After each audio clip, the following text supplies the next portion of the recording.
So after a few days difficulties, now I have the power back on my laptop. My charger was broken, and all of a sudden,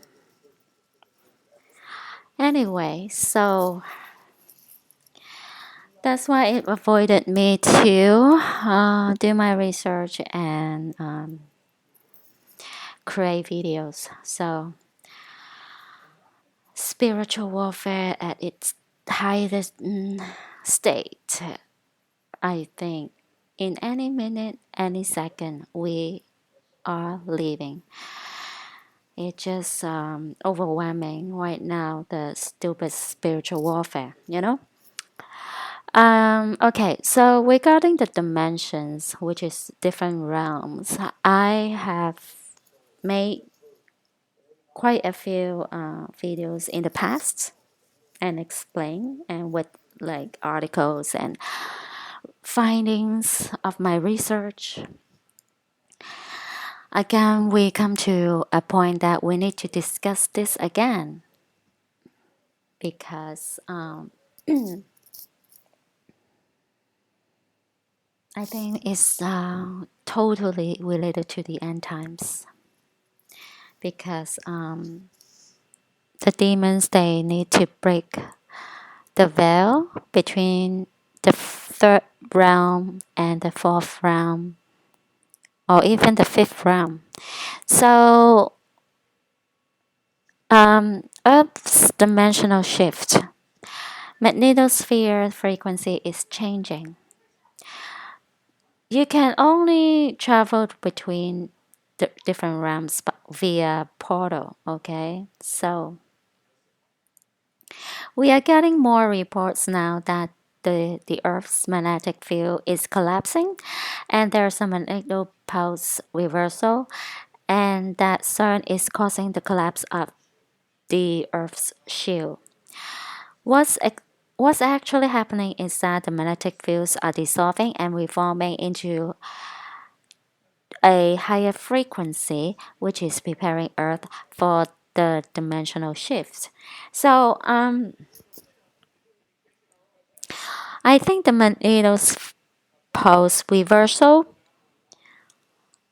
like right now, a lot of people saying that the magnetic pole, North Pole and South Pole, is gonna reverse, is shifting. But I think it's more than that. It's not only talking about physically shift, like from the north to the south, from the south to the north. I think it's more like a magnetic field, energy field, electromagnetic energy sense than a physical, like, okay, this point go to south, the other point go to north. It's like kindergarten understanding. So the end times is also the time for the dimensional shift. The people that at the basis of the third realm, which is they bound themselves to materialistic, physical sense, anything physical, and they just live in the world and worship Satan unconsciously. They cannot make it to the shift.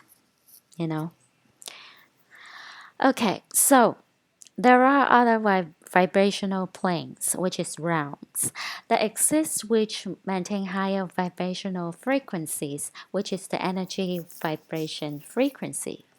That is related to the video that I made a few days ago, the energy vibration.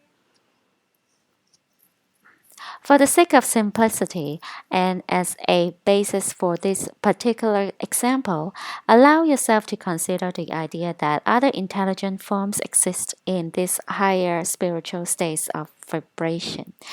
So, okay, The fourth realm and the fifth realm is kind of a blur because okay, I can conclude that the fourth realm is the dead, the spirit stays there. But does it mean the demons also there, or the demons separate to a fifth, the fifth realm, or they also stay at the fourth realm?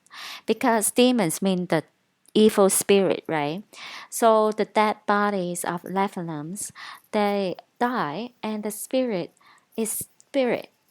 So that is something to think about, because demons is evil spirit in a sense, and I think is the fourth realm and the fifth realm. That's a blur to it. The fifth realm could be the prison that the fallen angels imprisoned in. That is the two distinguishment between fifth, fourth, and fifth realms. So, okay. So here it says that the fourth spiritual dimension vibrational state is what I lightly refer to as the state of confusion. It is the mysterious plane of existence closest to ours, and it is the vibration where the human spirit realm exists. This includes our ability to increase our growing ability to raise our vibration through various methods to visit the fourth dimension. Okay, so everybody want to visit the spirit realm, which is they want to talk to the spirit, they want to be a psychic, and technically this is, dark magic, is witchcraft. But anyway, the fourth dimension is the spirit realm. Okay. So, fifth dimension. This is the plane of existence populated by intelligent entities that have never existed in the third dimension. Um, Here, demons existed in third dimension when they were Nephilims, and then after that, they are evil spirits. So technically, I think the evil spirits are in the fourth realm, so as the human spirit, you know, because that is the spirit realm. So it says that entities in the fifth spiritual dimension can interact with us easily, influence our thought patterns, circumstances, and or the elements. And it's he refers to fallen angels. So fallen angels is fallen angels. They are angels. They are light beings. They're not spirit. They're not demons.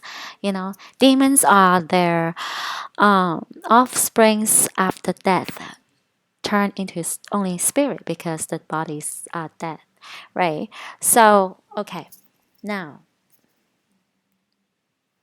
here is all demons and human after death, the spirits. And then the fifth realm is fallen angels. Okay. They imprisoned in the fifth realm. Okay. So the sixth dimension is says that all the other angels are there. But anyway, you know, we have more than seven realms. The highest realm, I don't know how many, but the highest realm is God, then angels, different types of angels. Then the fifth realm is fallen angels. So here, not demons, here is fallen angels, here is evil spirit equal to demons, and then humans after death, which is the spirit of the dead. Okay. The fourth dimension, mathematical and spiritualistic.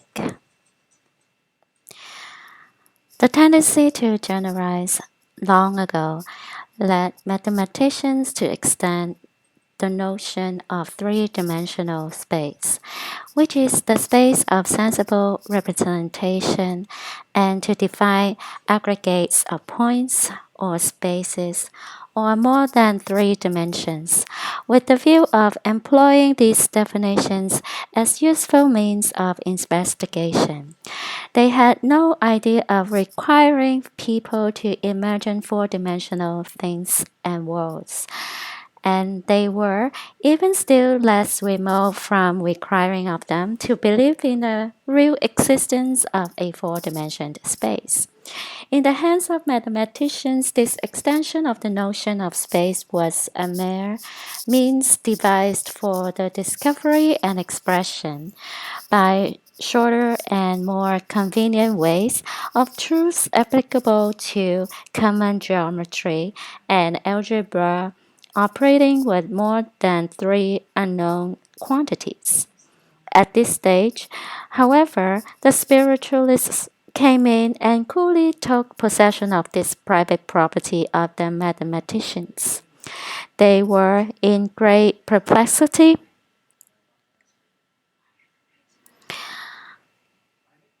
as to where they should put the spirits of the dead. To give them a place in the world accessible to our senses was not exactly practicable. They were compelled, therefore, to look around after some terra incognita which should, opposed to the spirit of research inborn in humanity and insuperable barrier. The residence of the spirits had to be a place inaccessible to our senses and full of mystery to the mind. This property the four-dimensioned space of the mathematicians possessed, with an intellectual perversity which science has no idea of. These spiritualists boldly asserted first that the whole world was so situated in a four-dimensional space as a plane might be situated in the space familiar to us. Secondly, that the spirits of the dead lived in such a four-dimensional space.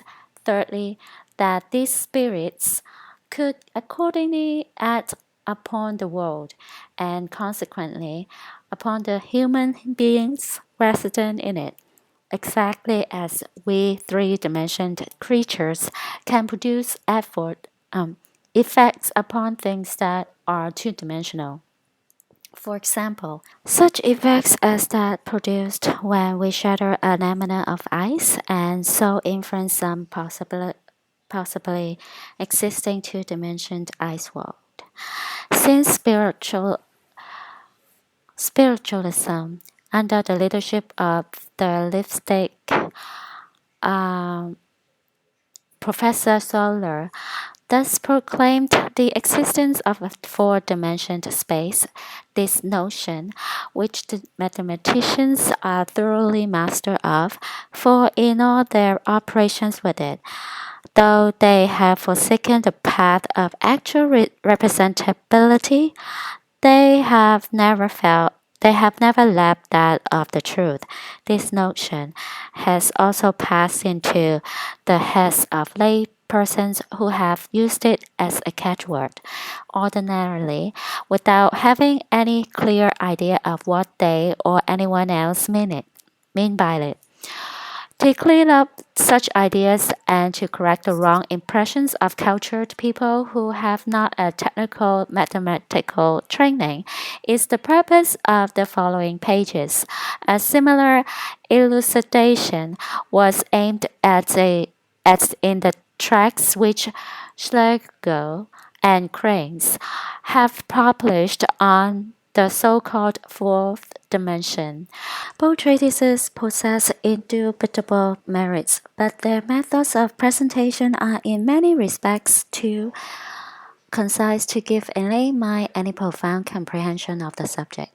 The author, accordingly, has been able to add to the reflections which these excellent treatises offer a great deal that appears to him necessary for a thorough explanation in the minds of non-mathematicians of the notion of the fourth dimension. The concept of dimension. We have, let us suppose, a straight line on which a point is situated, and the problem is proposed to determine the position of the point on the line in an unequivocal manner. The simplest way to solve this is to state how far the point is removed in the one or the other direction from some given fixed point.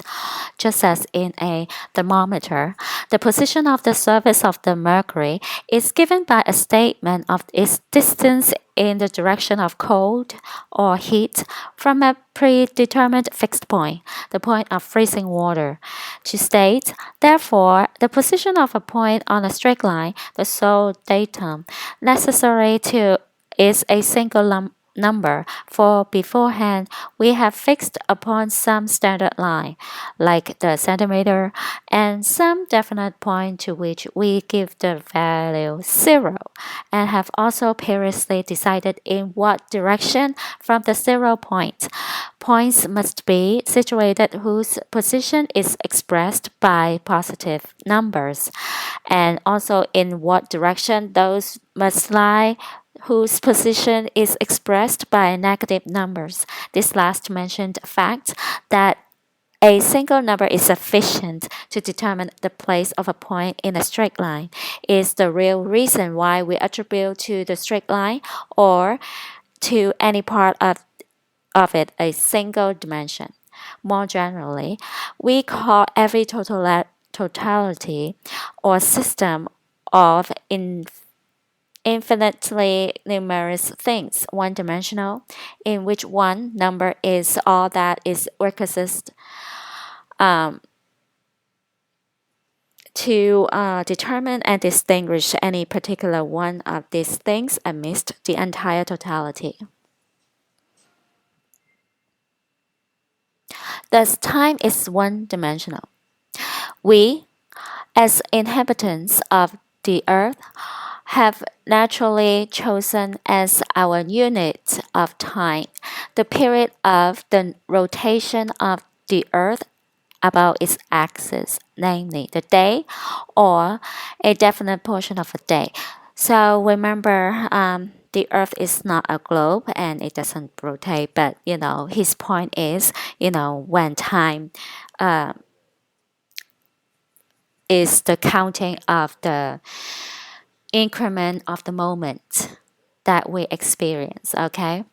The 0 point of time is regarded in Christian countries as the year of the birth of Christ, and the positive direction of time is the time subsequent to the birth of Christ. So the time subsequent to the period point. Okay, so this data fixed all that is necessary to establish and distinguish any definite point of time amid the infinite totality of all the points of time is a single number. Examination of the hypothesis concerning the existence of four-dimensional spirits. In connection with the belief that the visible world is contained in a four-dimensional space, Solar and his adherents further hold that this higher space is inhabited by intelligent beings who can act consciously and at will on the human beings who live in experiential space. To invest this opinion with greater strength, Solar appealed to the fact that the greatest thinkers of the antiquity and of modern times were either wholly of this opinion or at least held views from which his contentions might be immediately derived. The theory that there are four-dimensional spirits who produce the phenomena cited by the spiritualists received special support from the experiments which the prestidigitator Slay, who claimed he was a spiritualistic medium performed before Solar. Of these experiments, we will speak of the two most important, the experiment with the glass sphere and the experiment with the knots. To explain the connection of the glass sphere experiment with the fourth dimension, we must first conceive of two-dimensional reasoning beings, or let us say two-dimensional worms, living and moving in a plane. For a creature of this kind, it will be self-evident that there are no other paths between two points of its plane than such as lie within the plane. It must accordingly be beyond the range of the conception of this worm how any two-dimensional object which lies within a circle in its space can be brought to any other position in its space outside the circle without the object passing through the barriers formed by the circle's circumference. But if this worm could procure the services of a three-dimensional being, the transportation of the object from a position within the circle to any position outside it could be effected by the three-dimensional being simply taking the object out of the plane and placing it at the desired point. This object, therefore, would in an inexplicable manner suddenly disappear before the eyes of the worms who were assembled as spectators, and after the lapse of an interval of time would again appear outside the circle without having passed at any point through the circle's circumference. If now we add another dimension, we shall derive from this trick, which is wholly removed from the sense perception of the flattened worms, the following experiment, which is wholly beyond the perception of us human beings. Inside a glass sphere, which is closed all around. A grain of corn is placed. The problem is to transport the corn to some place outside the sphere without passing through the glass surface. Now, we should be able to perform this trick if some four-dimensional being would render us the same aid that we before rendered the two-dimensional worm. For the four-dimensional being could take the grain of corn into his four-dimensional space and then replace it in our space in the desired spot outside of the glass sphere. Slade performed this trick before Strahler. Its mere performance sufficed to convince this latter investigator that Slade had here made use of a four-dimensional agent who, in respect of power of motion, controlled his four-dimensional space as we do our three-dimensional space. So I have skipped over several pages within this research because the explanation and examples are very long and it's very in detail. So if you are interested, you can Google search it and download it yourself for free on Google search. And so now we understand that the fourth dimension is the spiritual world, which is the spirits beings that inhabited in this realm, the fourth realm. And let's see. So the conclusion is the demons are evil spirits, means the Nephilims, the offspring of fallen angels after death, turn into evil spirit demons and stay in the fourth realm. And then the fallen angels stay in the fifth realm, imprisoned in the fifth realm. So that is the why they say the fifth world is coming, is about to begin, because the fifth world means the fallen angels breaking into this world. They have a prison break and come in this plane to rule the human society for 42 months and then Armageddon.